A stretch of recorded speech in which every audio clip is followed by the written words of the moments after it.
Et bonjour à tous, j'ai la joie aujourd'hui de recevoir Enzo Cavalier qui vient me parler de Voltige, son dernier petit bébé, aux éditions Dérivantes. J'ai eu la joie de le rencontrer au FIGE. Alors il faut savoir que monsieur n'est pas seulement auteur, il est éditeur et il est illustrateur. Je tiens à te remercier Enzo d'être parmi nous aujourd'hui. Salut à tous. Merci de l'invitation. Merci de m'inviter sur Time to Roll pour parler de Polescar, mais surtout de Voltige, qui est un peu l'actualité brûlante des éditions Dérivantes. Ouais. Alors c'est vrai qu'on t'a connu, enfin moi je t'ai connu, je sais pas si nos spectateurs t'ont connu autrement ou pas. Moi je t'ai connu sur Polescar, mais il faut savoir une chose, Enzo, ce n'est pas juste qu'un auteur, c'est un éditeur, c'est un illustrateur, et vous avez donc du coup une très belle cohérence dans ces projets. Mais comme sur Time to Roll, c'est la première fois que tu viens, j'aimerais un petit peu que tu nous parles de toi, s'il te plaît. Ouais, et du coup, Enzo, j'ai 29 ans. J'aime bien le dire parce que ça remet un peu les choses aussi en perspective. J'ai débarqué dans le milieu du jeu de rôle, il y a vraiment dans le milieu professionnel, on va dire, il y a un peu plus d'1 an et demi pour commencer à communiquer sur mon premier projet, Polescar, le jeu d'expédition, que j'ai porté en auto-édition et en financement participatif en novembre 2022 sur Game on Tabletop. Ce jeu qui m'a fait un petit peu connaître, par lequel tu m'as connu aussi. Donc, qui était un jeu d'expédition. Et donc voilà, le projet a bien marché, il a plu, il a connu sa communauté, quoi. Après, il est sorti en boutique, etc. Et puis, donc du coup, comme j'ai choisi de faire de l'auto-édition, c'est vrai que, comme tu l'as dit, j'ai déployé un peu, j'ai acquis petit à petit un peu toutes les compétences nécessaires à ce projet, quoi, un projet de jeu de rôle, de la création à l'édition, quoi. Et voilà, donc c'est avec plaisir que je reviens avec un deuxième projet pour présenter un autre univers, un autre type de récit, etc. Ah oui, bah tiens, tu me donnes la transition, tu me facilites les choses, parce qu'en effet, on passe de Polescar, qui était plus en fait sur la découverte, l'exploration, à Voltige, qui est un sujet, franchement, traité d'une manière, d'ailleurs, dont on va aborder, ou dont tu m'en as parlé, hein, je triche un petit peu, mais on passe quand même de Polescar à Voltige, et deux univers drastiquement différents. C'est vrai, avec Polescar, alors il faut savoir que Polescar, c'est une idée que j'ai c'est un univers que j'ai en tête depuis que je suis tout petit, quoi. Je crois que la première nouvelle que j'écris sur Polescar, j'avais 14 ans et j'ai eu ma vie d'humain, et 14 ans plus tard, après mes études, etc., je reviens pour porter ce projet-là. Projet du coup d'expédition, très inspiré des corps expéditionnaires, de la conquête des pôles, des alpinistes, etc., où en fait on va brièvement incarner une compagnie d'explorateurs, et on va partir sur son bateau volant pour explorer un monde brisé composé d'îles et de contrées dérivantes. On va y croiser des baleines volantes, des tortues géantes, et l'idée c'est vraiment de proposer un récit centré sur la survie, mais la survie de groupe, vraiment on va jouer le groupe, et on va essayer de tirer parti des forces des uns pour compenser les faiblesses des autres, quoi. Un jeu très inspiré de Nausicaa, Le Château dans le ciel, La Horde du Contrevent. Voilà, donc un petit peu l'univers de Miyazaki, La planète au trésor aussi. Un univers quand même d'aventure, on va dire, et de voyage, quoi. La Horde du Contrevent est un chef-d'œuvre. Bon, bref, on pourrait passer un siècle à discuter de Miyazaki, Enzo et moi, donc on va vous épargner ça, hein. Même si c'est très très bien. Un univers vraiment très particulier. Et donc Polescar, oui, c'est donc de l'exploration, un thème de groupe en fait, où on va beaucoup voyager. Là, on passe à Voltige, tout autre thème, tout autre sujet. Tout autre sujet, c'est vrai, avec quand même quelques similitudes. La première, donc Voltige, pour le décrire brièvement, déjà il est en financement participatif sur Game on Tabletop actuellement, depuis le lundi 18 mars jusqu'au 26 avril. Donc voilà, un long financement qui va avoir pour objectif de débloquer pas mal déjà le projet, et puis pas mal de contenu annexe. Du coup, Voltige, dans Voltige, on joue des voltigeurs. donc des pilotes, des personnes qui étaient avant la déclaration de guerre, des pilotes de Canadair, des pilotes de long courrier, des pilotes de course, bref, des pilotes, et qui, à la déclaration de guerre, ont choisi de... en fait, ils ont refusé que leurs voltiges, donc leurs appareils, deviennent des armes de guerre et des instruments de mort. Ils ont décidé, ils et elles ont décidé de se rebeller, d'entrer en résistance, de désobéir quelque part, puisque c'est un jeu avant tout de désobéissance civile. Et donc, ces voltigeurs, ils ont rejoint le Zéphyr, qui est une sorte de grande résistance aéronautique, pour défendre leur île, leur archipel et la mer Azur. D'où le sous-titre « Les contes de la mer Azur ».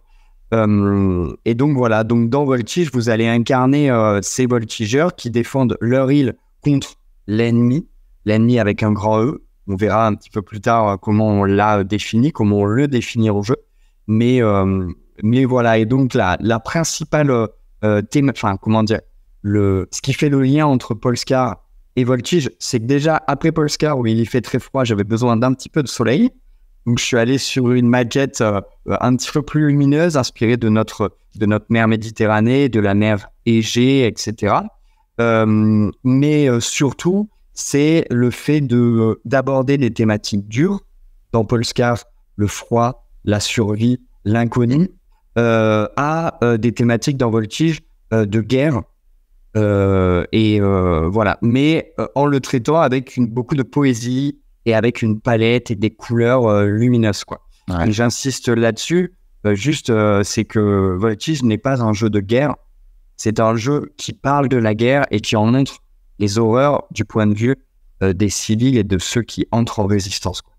Tout à fait, parce que ce qu'il faut voir dans Voltige, de ce que j'ai compris, de ce que j'ai vu, c'est qu'on ne joue pas l'as qui va descendre et dézinguer tous les chasseurs en face. On joue des êtres humains qui se retrouvent dans une situation ils sont pas pro-guerre, ça leur tombe dessus en fait sur la guerre, et ils se retrouvent dans une situation, comme tu le dis très bien, de résistance au final. Au final, c'est une résistance contre la guerre.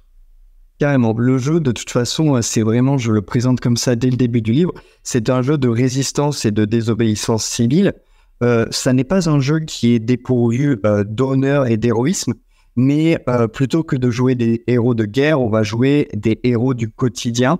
Et le game design du jeu, on va dire la manière dont la structure d'une séance, puisque comme Polescar, on va être sur un jeu avec une succession de one-shot. Chaque soirée, on va jouer un peu une chronique de guerre. Il faut imaginer qu'à la fin d'une session, le lendemain, sur les journaux locaux, paraisse le résumé de notre mission sous la forme d'une gazette. Et donc, on va jouer comme ça une succession de chroniques, et ça va se passer toujours de la même manière.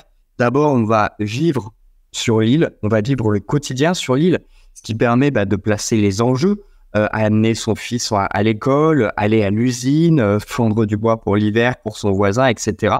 On va jouer des scènes de vie, et ensuite, l'ombre de guerre va progresser, et à travers des rumeurs ou à travers des faits historiques, des événements de l'ennemi, en fait, on va être projeté dans une mission.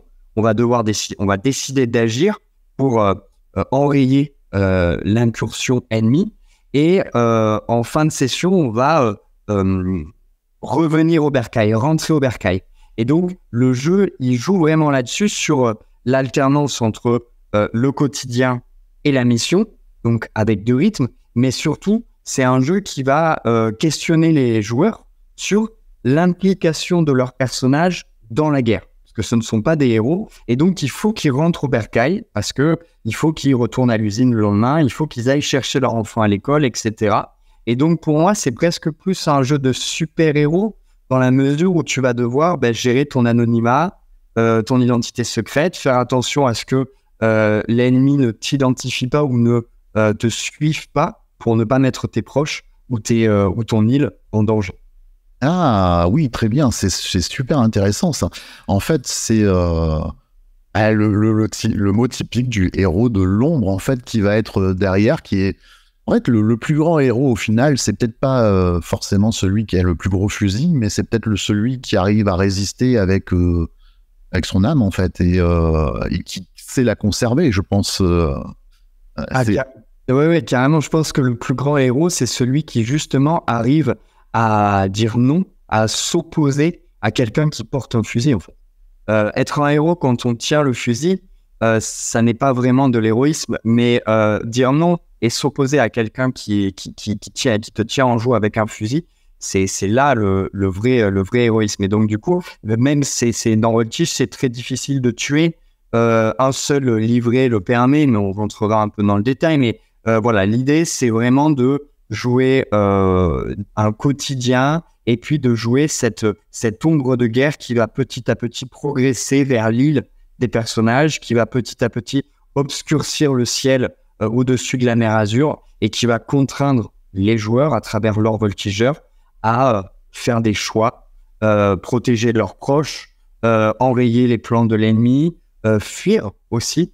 Et donc voilà, donc on n'est pas sur un jeu sombre hein, on compare souvent au Voltige à Night Witches. C'est pas voilà, on le compare souvent parce que c'est deux jeux d'aviateurs dans un contexte de guerre, mais le propos de Voltige est complètement différent. Dans Night Witches, on met vraiment les personnages dans un contexte militaire et on te met tout le temps la tête sous l'eau, la tête dans la boue, quoi. Dans Voltige, on est un petit peu plus dans du KPDP, quoi, si je peux dire, où vraiment on va avoir... c'est un monde quand même assez lumineux. Il peut être sombre, mais la maquette laisse penser que c'est un monde plutôt porteur d'espoir. Il faut vraiment avoir en tête l'imaginaire de Porco Rosso, du chapeau ambulant ou du vent se lève, c'est-à-dire des thématiques difficiles, mais avec des personnages quand même qui portent en eux l'espoir de jours meilleurs. Ouais, je pense que en fait, pour définir Voltige, c'est vrai que outre tes mots qui portent très bien le jeu, attention, mais pour se mettre dans l'ambiance, allez juste regarder ce petit chef-d'œuvre qu'est Porco Rosso. Et ensuite, je pense que on aura déjà fait un bon pas dans la compréhension du jeu. Okay. Sur ce, pour faire ce jeu, dans cette ambiance, il n'y avait pas d'autre solution que ce système. Bon vieux PBTA. Ouais, alors, ouais. Écoute, j'avais envie, après Polescar, j'ai eu envie de créer un système qui a aujourd'hui, avec plus de 2 ans d'existence déjà, ses forces. Vraiment, je trouve qu'il est très riche autour de la table. Il a aussi ses faiblesses, on va dire ses lourdeurs. J'avais envie avec Voltige d'aller sur un système peut-être plus connu, plus consensuel, et surtout un système qui permet d'émuler le type de fiction que je voulais émuler, c'est-à-dire le drama d'un personnage, le drama intérieur, c'est-à-dire le personnage face à ses décisions, face à ses choix moraux, le drama entre le personnage joueur et ses proches, et le drama entre les différents personnages joueurs, les différents voltigeurs qui vont composer un escadron. Et pour moi, la meilleure manière de faire ça, c'est le PBTA, puisque pour ceux qui ne connaîtraient pas le PBTA, très brièvement, c'est assez simple. Hein, c'est une discussion entre une MC et des joueurs, et des joueuses, avec vraiment une grande place laissée à la narration, et à l'émergence. Tout se co-construit au cours de la partie. Et à un moment clé, quand on doit savoir ce qu'il se passe, on lance les dés, en général 2d6. Dans Voltige, on va pouvoir lancer un d8 parfois aussi. Et puis, voilà, sur 6-, les choses se passent pas bien. Sur 7-9, les choses se passent bien, mais souvent avec un contre-coup. Et sur 10 ou plus, les choses se passent bien, voire se passent très, très bien. Et voilà, donc c'est un système qui est assez simple. L'idée, c'est surtout de se concentrer sur la fiction et sur l'évolution des personnages pendant la partie et entre les parties. Ah oui, c'est très intéressant, parce qu'il y a une triple lecture. Au final, tu vas faire le quotidien personnel de la vie personnelle du personnage, le quotidien donc de la mission, et le quotidien entre les joueurs qui vont discutant entre eux et avec l'AMC, créer un petit peu tout cet univers. Et c'est vrai que ça peut bien se prêter à ça. Quel serait pour toi Petite fierté sur Voltige. Le point fort, si tu devais trouver un point fort à ton jeu, qu'est-ce que c'est? Waouh. Une petite fierté. Oh. Tu peux en mettre deux, allez.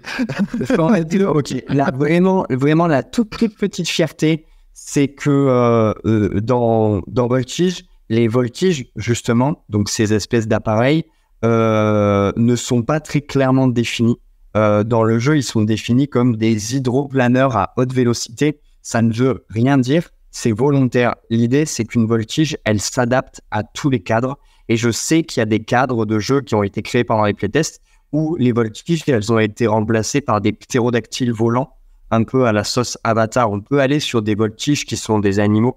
Mais l'idée de voltige, c'est que c'est un appareil ou une monture qui est capable de voler, de se poser à la surface de l'eau, un peu comme un hydravion, mais également de plonger sous l'eau pour des courses-poursuites et des dogfights, des courses aériennes qui vont osciller entre l'espace aérien et l'espace sous-marin pour des courses-poursuites du plus bel effet, quoi. Un peu comme les cormorans, les poissons volants, etc. Donc ça, c'est ma petite fierté. Et ma grosse fierté, si tu me le permets, c'est d'avoir réussi à twister un petit peu, à enrichir le système PBTA que je trouve parfois dans certains jeux un petit peu sombre, un petit peu aride. Et là, via un système de réputation et via un système de traits très narratifs que le joueur va pouvoir utiliser. En fait, ton voltigeur, tu le composes de 2 petits livrets, un livret d'origine et un livret d'idéal. L'idéal étant ce pourquoi tu te bats, donc par amour, par devoir, pour la gloire, par secret. Et tu vas combiner ces deux pour créer ton voltigeur. Et en fait, tu vas définir un certain nombre de détails qui ne sont que des listes que des mots. En fait, ma voltige est capable de serpenter entre les récifs. J'aime regarder la mer Azur, le soleil se coucher sur la mer Azur. Des petits tags comme ça, un peu inspirés de City of Mist, que tu vas pouvoir mobiliser en jeu pour remplacer un de tes 2d6 par un d8.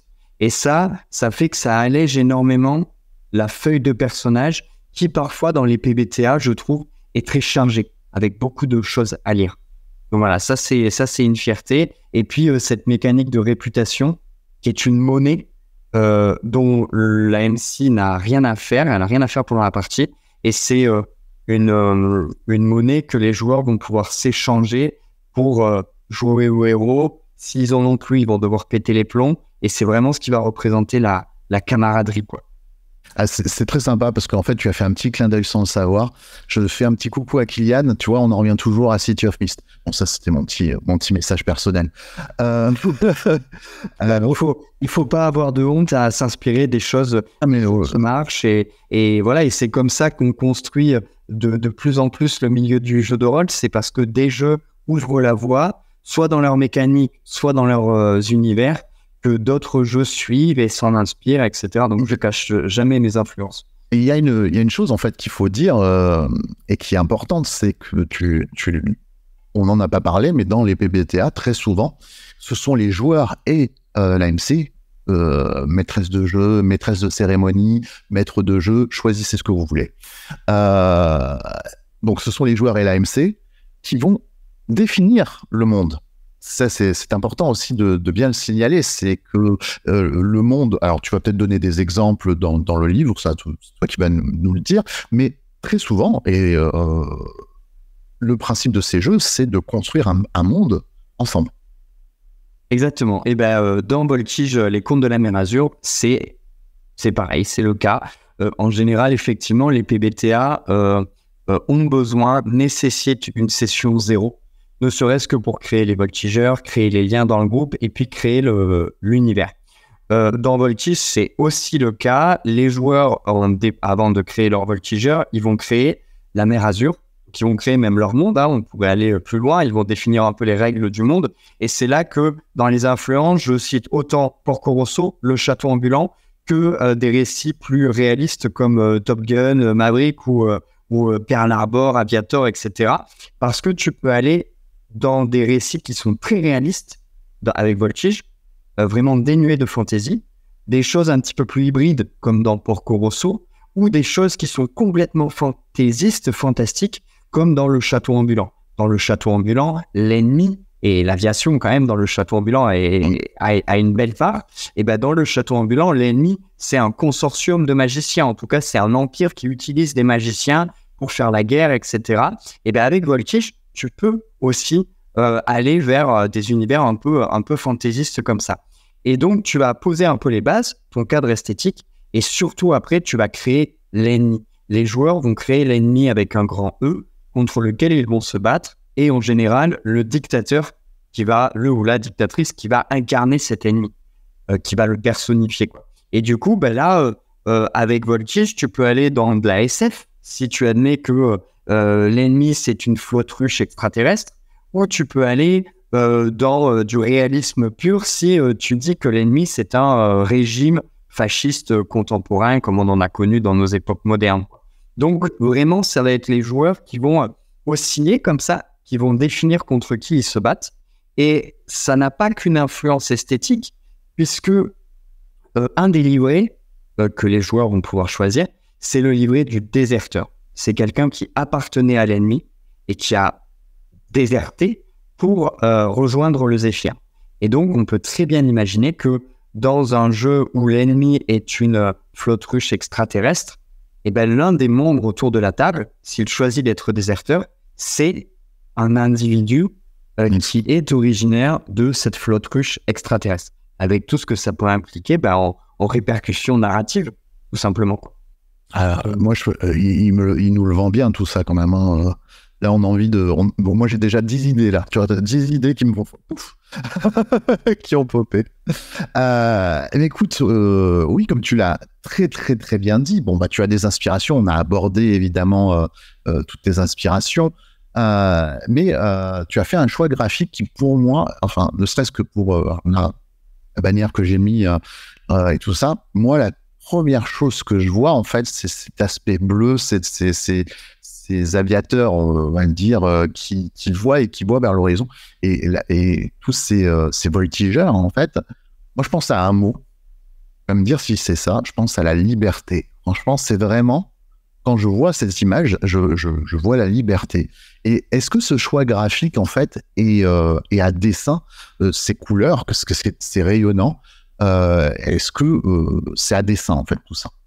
Eh ben, alors déjà, il faut savoir que du coup, je me suis mis à dessiner avec Polskar par facilité, et puis parce que quand on est en auto-édition, ça représente un vrai coût si on veut payer des illustrateurs, etc. Donc, quand on est capable de le faire soi-même, c'est chouette. Donc, j'ai appris avec un style un peu pastel, un peu vectoriel, où je prends toujours beaucoup de plaisir à soigneusement choisir les palettes de couleurs, quoi.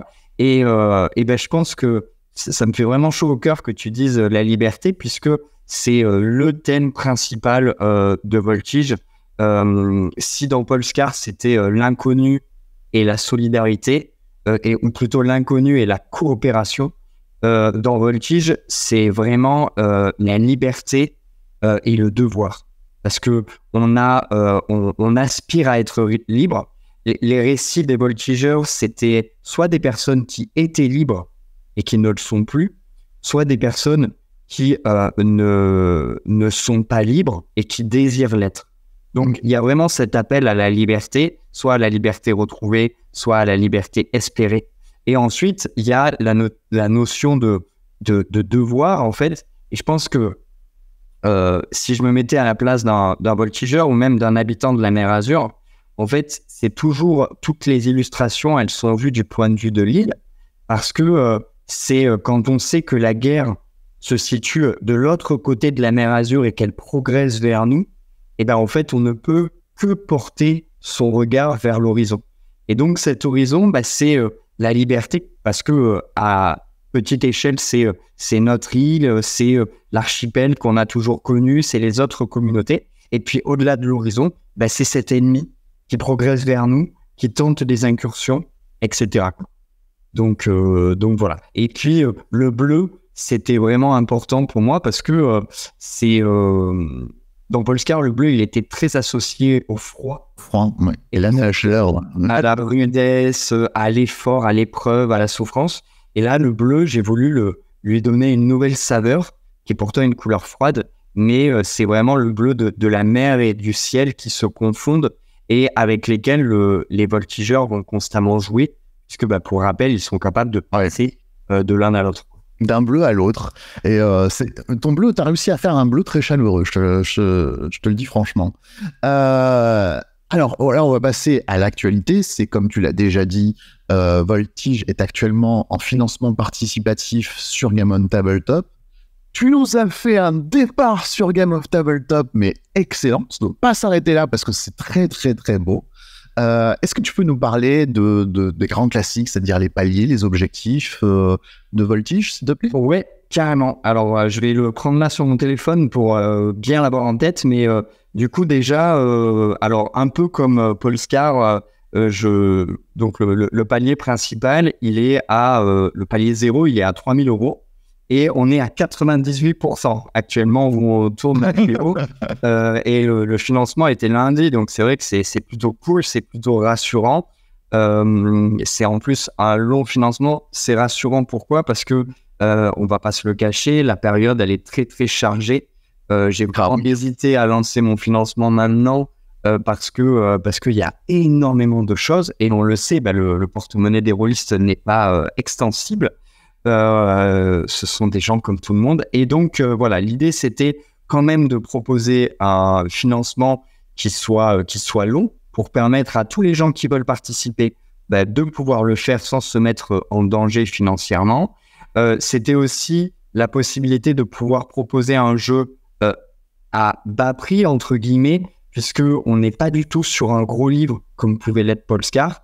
On est sur un livre beaucoup plus boîte à outils, beaucoup plus petit, avec une proposition plus thématisée et surtout des univers beaucoup plus permissifs. Et en fait, un livre qui va être assez simple, donc 125 pages couleur, 124 pages couleur, mais qui va pouvoir être enrichi déjà d'une part au fil de la campagne via des petits suppléments au format zine, qui vont proposer des cadres de jeu pris en main, des personnages pré-tirés, etc. Et donc, du coup, le palier 0 est à 3 000 €. Les différentes contreparties, on a une contrepartie de soutien à 5 €. On a une contrepartie tout PDF à 15 € avec le livre et tous les paliers communautaires. On a une contrepartie à 35 € avec le livre en physique et en PDF, tous les paliers de financement qui vont améliorer le livre et proposer des cadres additionnels, etc. Donc voilà, à 35 €. Et on a un palier, si on accepte le palier boutique, on a un palier all-in, on va dire, à 65 € qui te permet d'avoir tout ce qu'il faut pour jouer, quoi, avec le livre, l'écran et toutes les options, sachant que j'ai voulu des options qui servaient le jeu. Donc on va avoir des aides de jeu cartonnées, qu'on va pouvoir se passer, puisque pour ceux qui ont déjà fait du PBTA, les règles, elles sont partagées. Tout le monde doit connaître un petit peu les règles, donc c'est important que les aides de jeu, elles circulent autour de la table. Et puis, comme c'est un jeu qui utilise les jetons, on peut avoir ses propres jetons, des jetons et des dés. Voilà, proposer un petit kit sous la forme d'une pochette comme ça, où il y aura déjà les dés, les jetons aux couleurs de Voltige, quoi. Donc, un pack prêt à jouer, on va dire, à 65 €. Enfin, citez-moi un jeu où tu as tout compris à 65 € à l'heure actuelle. Et voilà, tout ça imprimé. Au pire, le livre, il est imprimé en Lituanie, au plus loin, quoi, parce que c'était assez important pour moi, quoi. Et donc, voilà. Donc, ça, c'est ce que je peux dire sur les différentes contreparties. Et sur les paliers, sans surprise, ça va être des paliers qui vont soit améliorer, soit augmenter le livre. Donc voilà, si on débloque toutes les options que je souhaite, mais on verra, on arrivera à un livre d'environ 145 pages. Donc tu vois, un petit peu plus de 20 pages d'amélioration avec des nouveaux livrets, des nouvelles missions, des nouveaux ennemis, etc. Et puis l'améliorer aussi qualitativement, le livre, avec des signets, un vernis sélectif, etc. Des petites choses qui font plaisir quand on reçoit son livre à la maison. Et puis des cadres de jeu, comme je te le disais, cadres de jeu qui vont surtout servir à prouver aux gens qu'on peut tout faire avec Voltige. Donc, je me suis vraiment cassé la tête pour proposer un cadre de jeu historique, un cadre de jeu horreur, un cadre de jeu science-fiction, un cadre de jeu même, je vais pas dire médiéval fantastique, mais on va dire un peu vieille France, quoi, Révolution française un petit peu. Voilà, l'idée c'est de dire, ok, s'il l'a fait, nous, on peut aller jouer partout. Très très bien. Eh bien écoute, ça laisse rêveur tout ça. Donc vous aurez le lien du financement participatif en description. Enzo, je te remercie d'être venu, de nous avoir présenté ton bébé. Pour ma part, je pledge en sortant. Merci beaucoup à toi. J'espère que ça vous aura donné envie de découvrir, comme je vous ai dit, cette petite pépite, parce que, alors, on l'attendait pas. Enfin, moi, je l'attendais pas. Ça arrive, on le découvre, puis on trouve ce plaisir de jeu, et surtout, le format vous permet de jouer, comme je le dis souvent, c'est une référence de vieux, de jouer comme vous aimez, et ça, faut pas l'oublier. Alors, je vous souhaite une très très bonne journée. Merci Enzo. Merci à toi de l'invitation, un vrai plaisir. Et puis, à bientôt. Et puis, à bientôt, parce que je souhaite longue vie aux éditions dérivantes avec de nombreuses pépites. Bonne journée. Salut.